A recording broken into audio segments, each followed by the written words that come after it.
Hi, this is Jin Charles Companion with the KiOui apps. So on this page, we're going to set the default global preferences. So what are those default global preferences? Basically, for a repricer to work, it needs to have an item to reprice, first off. It needs to be turned on for this item, and it needs to have a rule on how to reprice, and it needs to have a minimum. We will see that later in a later video. So what those global preferences here are going to do is they're going to help the software know what you want to do and if you want to set things automatically. So let's look at those settings a little bit. The first one that we're going to have is if the repricer is on or off by default.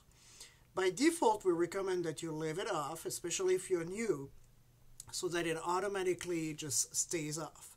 You could potentially turn it to on, and if you have the right SKU and the right set of information at the right place, your items would just go right in the system and automatically reprice. But for now, we're going to leave it to off. What is the magic slider here? Faster sale and higher margin. So this slider here is going to help influence our repricer to see if you want to have higher margin, which means that you're not going to win the buy box as often, but you're going to make more money, or if you want faster sales, which means you're going to win the buy box more often, but the price are going to be more competitive. So, you could be a little bit here if you want faster sales, but just, not being all the way down, or you could be here if you want to be more on the higher end. Again, those are default settings, and you will be able to customize those settings per items. So for now, for me, I leave it as faster sales because I have a lot of SKU and I want my inventory to be moving. So now, to calculate the minimum in the application, we also need to know your profit goal, your default profit goal. So this default profit goal here is a percentage of the cost that you want to make as a profit. So let's say I buy something for $10. My default profit goal is to make $2 on this item. And this will help the repricer calculate the minimum or help guide you to figure out what the minimum is so that you can so that we can then reprice your item. So again, this profit goal here is a percentage of the cost. So if you want to double what you pay for your item, if you want to double what you pay for your item, for example, you would put 100% here, meaning that if you buy something at $10, you're going to want to make $10 on it, which probably means that it's going to have to sell for something like $25, maybe $26, so that you recuperate basically out of $25, $26 minus Amazon fees, you're going to recuperate about $20, which would be the double of your cost. So in my case, for example, if I buy something for $10, I want to basically have in my pocket that returns $12, which would be $2 profit, which would be this 20%.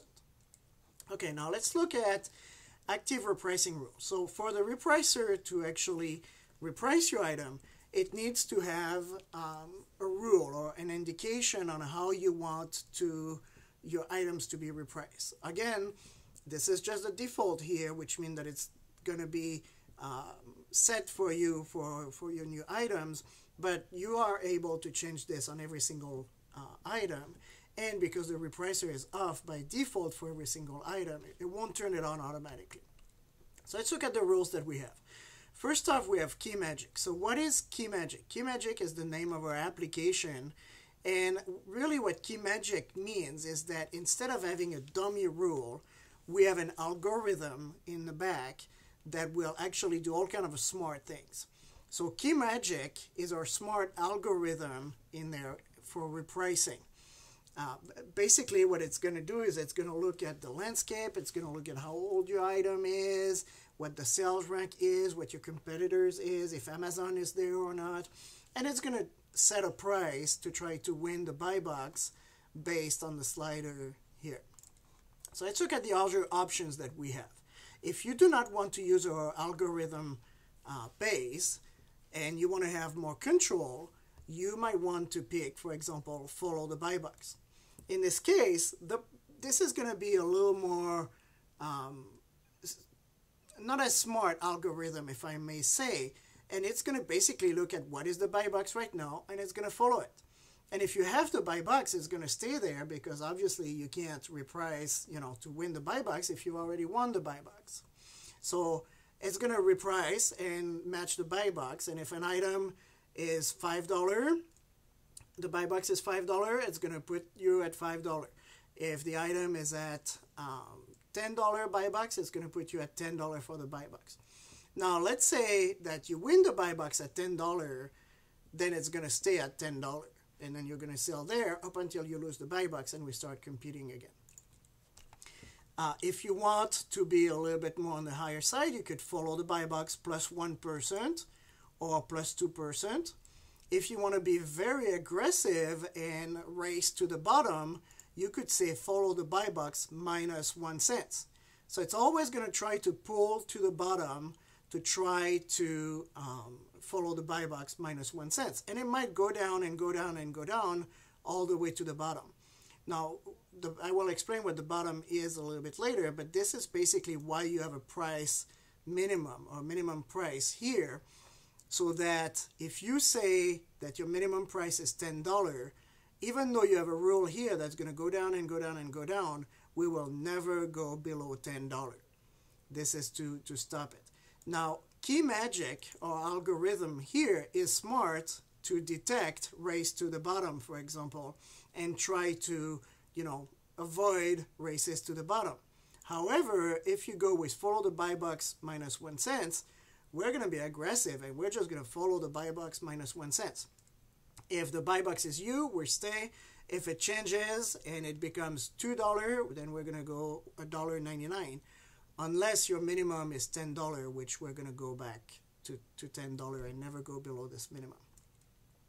Okay, so now we have another one, which would be follow the lowest price. So you could have some merchant fulfilled, for example, that might be a lot lower than you, and this is even more aggressive, and actually will follow the lowest price, which is not necessarily the buy box. So this is a very aggressive price rule. You could also follow the lowest price within the same fulfillment network. So if your items are at FBA, you just want to match the lowest FBA all the time, regardless of what the merchant fulfilled is, then you use that. If you're merchant fulfilled and you always want to match the lowest merchant fulfilled, you use this rule. Liquidate is kind of like this follow the buy box minus 1 cent, except that it might go minus 2 cents, 3 cents, and minus $1 to basically get your item out the door. This will push you to your minimum as fast as it can to try to get your item out the door. All right, so now we have item cost calculation here. If you put at the end of your SKU your cost in the form of a number dot two numbers, so like for example, if you buy something for $10, this would be 10.00, we're able to find that cost at the end of your SKU and automatically enter it into the system, which then helps you guide information into the system. If you'd rather have your SKU end in a number, simple number without dots, so for example for $10 this would be 1000. You can select this rule, and if you're in Europe and you'd rather have a comma in the middle and put 10,00, you can select this rule here. Now, minimum price calculation. For your item to start to get repriced, it needs, like I said, it needs to be turned on, it needs to have a rule, and it needs to have a minimum.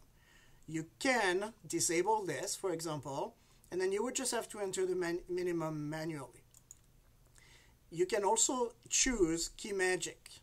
Key magic, once again, it's an algorithm-based rule, which will actually try to be smart, and it will take the cost that is entered here, it will take your percentage here, which we will calculate all of the Amazon fees and find a good minimum for you.